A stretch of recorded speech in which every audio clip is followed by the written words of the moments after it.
They were one of the most successful game developers in Europe, an independent studio founded by teenagers who met at a rock concert, 8-bit indies that signed multi-million-pound contracts and created some of the most fondly remembered games of the 90s. But they barely sold a game in North America, struggled with the expansion of developer sizes, and were ultimately left behind when games transitioned into 3D. Whether or not you've actually heard of these guys kind of depends on what side of the Atlantic you were born on. So, North America, prepare to meet one of the most interesting game developers you've probably never heard of. And as for you Europeans, I welcome you to a very sensible episode of Escape from Mount Stupid. I got into games design via a very roundabout route because when I grew up, you know, there wasn't games as a career. I mean, we didn't have games consoles in our house, really. I mean, one of my mates had an Atari VCS when I was about 12, but mainly we played in the arcade, so we played Asteroids or Centipede or something like this. I met Chris when I was 16. At school, we were at school together, and we went to a Rush gig together. We didn't know each other. We went with separate mates and met each other on the tube back home, on the train back home. We found out that we liked each other. And we started playing a band together. We started writing music together. He wanted to teach himself to program properly, so he got a Spectrum from a K's catalogue for 1 month. And after 1 month, he sent it back because it was like you could have it for a month for free, and then he sent it back. And he did this 3 times with 3 different companies. And I was around his house one day because we were doing some music, and he was really stuck on the graphics because he couldn't do it. So I said, oh, I'll have a bash then. I think the first thing I ever did was a dragon running around to get zapped by a wizard. And we did a game called Twister, which was our first ever game. But then we worked out that the guys were taking 85% of the money and we were doing 100% of the work. So we made a plan to set up our own company. We then signed on the dole for 13 weeks because there was something called a government enterprise scheme at the time. We were both living with our parents still. We were both about 19 years old at this stage. They gave you £40 a week, but you needed to have £1,000 in the bank to set it up, and we didn't have the money. So we needed to work whilst we were unemployed for 13 weeks to get the £1,000 each. So we got another job with these guys, a game called Runestone, which was a conversion to Commodore 64 again, from Spectrum or BBC or something, which never actually came out. They didn't put it out in the end. But anyway, we got our money, we got paid for doing the work, and that gave us the £2 we needed in the bank. And exactly after 13 weeks, we signed off again. It was a stupid system. And then we set Sensible up in the government enterprise scheme in March of 1986.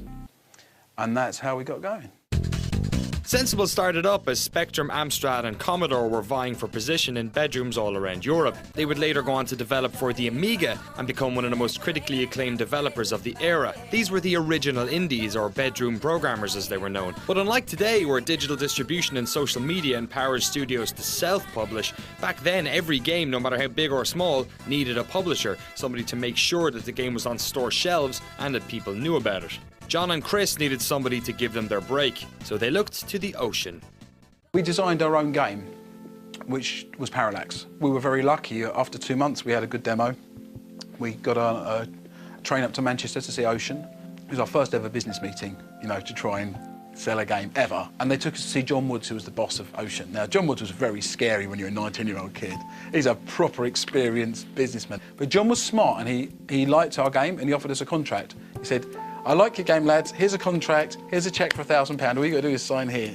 And of course we said, yeah. So we signed, and it was an appalling contract. We never got any royalties. But it was our break, you know, and we went home on the train, and we were smoking cigars in the dinner carriage, and we thought we'd made it, you know.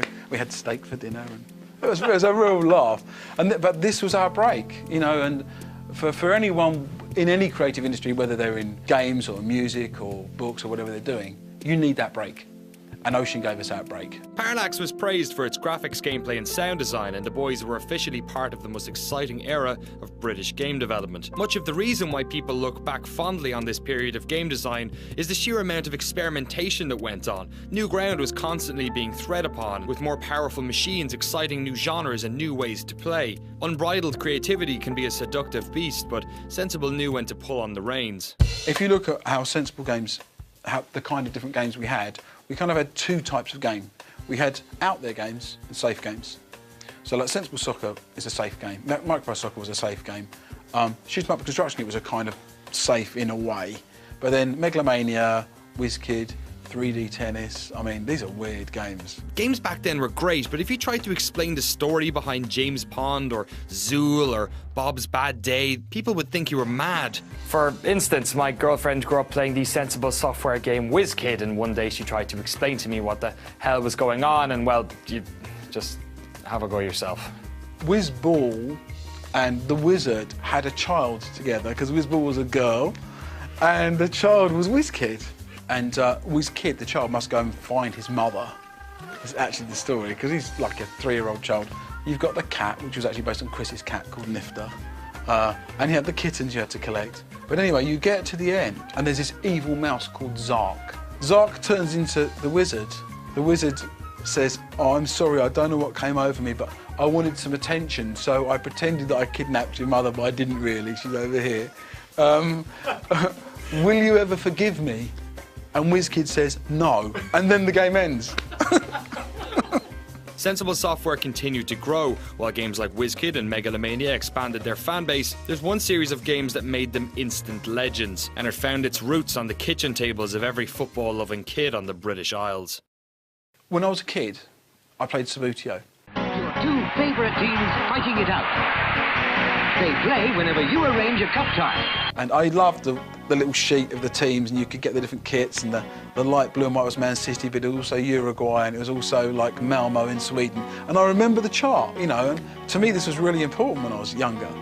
And so when we made SWAS, to me it was just Subbuteo, but an electronic version. Sensible Soccer hit the shelves in 1992 and changed football games forever. It was fast, required skill, and emulated the frantic back-and-forth nature of the best football matches. Players had different skill levels, and its simple one-button system allowed you to pass, chip, volley, header, slide tackle and swerve the ball like real football men. The graphics were gorgeous for the time, and the stadium noise and music were fantastic too. And all this crammed onto around 2 megabytes of floppy disk space. To myself and my brother, this was our Subbuteo, a way of transporting our favourite teams into the FA Cup final and a venue for our sibling rivalry to flourish. It saw several releases throughout the 90s, but none more revolutionary than 1994's Sensible World of Soccer, or SWAS, which allowed you to play as basically every team in the world. Over time, it's meant that we've still got loyal followings of people playing SWAS in all sorts of different countries all over the world, because we were the first game to recognise Yugoslavia played football, for example.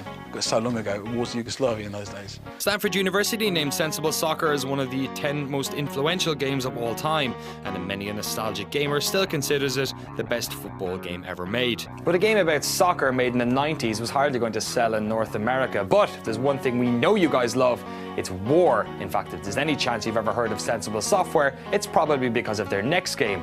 War, it seems, has never been so much fun. Its early name was Lemmings with Weapons in our office. And we had this little group of guys, and we had the guns.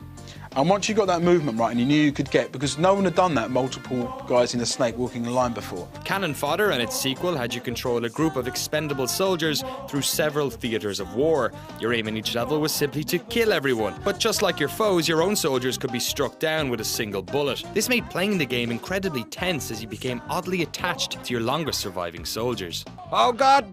No, did he kill Jules? He killed Jules! I don't believe it! No, it's all gone wrong! And then we decided to name the men, to just individualise them. And I think we gave them ranks quite early because it was obvious to rank them up, yeah? But we gave them names a bit later. And then we had the idea of just putting the names up of everyone who died, just for a laugh, just to see what it was like. And it was really sad. You know, suddenly we went, oh my God, this is really sad. So of course, we put that piece of music is a love song I wrote when I was 18, when I just lost first girlfriend I really loved. So that's why it's so mournful. We just took all the words out so you can't hear them. I touched your hand and felt your softness, and in your eyes the light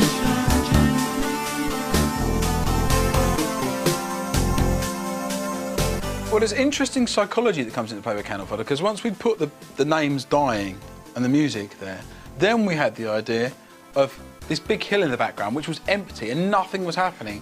And we thought, why don't we give them graves? Why don't we put something on? It was actually to fill the screen up because it was dead. Then we quickly decided to change the grave depending on your rank because it was funny. But then, of course, when you go through the game and you see all those graves filling up, it's got the message there. Cannon Fodder had sort of accidentally made itself an anti-war game and instantly became an Amiga hit. Its sequel went a bit crazy with time-travelling alien spaceships and wizards with rocket launchers, but it was still a great game. But Cannon Fodder would prove to be the studio's last big hit. Sensible Golf was rushed out and was good fun, but failed to reach the high watermark set by their previous games. An expanding team, the pressure of multi-million-pound contracts, and the introduction of 3D started to have its effect on a studio that had cut its teeth in wacky experimentation and creativity-led development. We didn't wear suits, we didn't have fancy offices, and we were young, but we were making a shitload of money. We were doing stuff we wanted creatively. Also, we were a good business. You know, we ran a business which averaged 49% profit a year over 13 years. When we got bigger, when we took the next step up, and we went up to, in the end, to about 22 guys. It's not big by today's standards, it's manageable, but you can't really be on top of everything. Sensible disbanded after a high-risk 3-game deal with Warner came off the rails, the common denominator being their reliance on 3D. We realised a year and a half into our deal with Warner that we needed to change, but it was too late. We'd let it go for too long. We did Sensible Soccer, which turned out to be Sensible Soccer 98, Sex, Drugs and Rock and Roll, and a game called Have a Nice Day. All those 3 games had 3D in them, and all of them really suffered because we didn't know how to do 3D. Sensible Software came to an end in the late 90s as the Amiga took its place in history and the world of gaming had moved onto the PlayStation. It's almost fitting in a way, as one era of video games was put to rest, so too was one of its most prolific developers. And for John at least, the decision to step away was the right one. By the time we sold to Codemasters, I was happy to not run a company anymore. The stress of running that company with that kind of money hanging over your head that could go wrong. Whereas a lot of guys might go through life feeling they haven't fulfilled themselves. I've done that very early, which is very lucky. And I've had good money. I've not had amazingly good money because, unfortunately, in this medium, games die with machines. If I had 10 #1 records, I would be considerably richer than having 10 #1 games, you know, that were on the Commodore 64 and the Amiga, which live in skips and attics and, you know? And actually most of us, the Amiga was our prime format. We never translated across the Atlantic. It doesn't help when your biggest game is a football game. Well, yeah, having a football game or soccer game as our best game didn't help. But even things like Cannon Fodder, I don't really know why that didn't go. I think perhaps Virgin US pushed Command & Conquer a bit at the time, at the expense of Cannon Fodder, which is Virgin Europe, and there was a little bit of rivalry between the two sides of Virgin actually at that time as well. But I can't complain about that. I've achieved everything I wanted to achieve about 15 years ago with work, you know. So everything now is a bonus. Since Sensible wrapped up, John has spent his time consulting with other studios, teaching the next generation of programmers in a university in London, and helping to shepherd numerous Sensible remakes, including the fantastic Xbox Live Arcade port of Sensible World of Soccer. He also set up Tower Studios with 2 of the Bitmap brothers and has returned to games development. He hopes to release his new game Word Explorer on mobile devices later this year. And that's it. Escape from Around Stupid about Sensible Software. You Europeans who remember the good old days, I hope you enjoyed this trip down memory lane. And for you Americans who were probably incredibly confused as to what this was all about, I hope this has been an insight into a corner of the industry you may never have known about before. If you fancy playing any of those games, Cannon Fodder 1 and 2 are both available on Good Old Games. That's GOG.com. I think they're about $5 each. Definitely worth playing. And if you're a fan of football, you can get Sensible World of Soccer on Xbox Live Arcade. That's probably closer to a tenner, but it's probably my favourite game ever made, so it's definitely worth it. And if you want to keep up to date on John Hare and his latest game, Word Explorer, feel free to go to tower-studios.co.uk. All right, hands up. Escape from Main Stupid hasn't been as frequent as I probably said it would be. I've been sick and out of the country and playing games about pigeon simulators, but I promise over the next couple of months we're going to get loads more episodes done. So if you have any suggestions whatsoever, please tweet me at Danny O'Dwyer or feel free to put them in the comments. I got nothing better to do. I just read comments all the time. Comments. Triple bogey.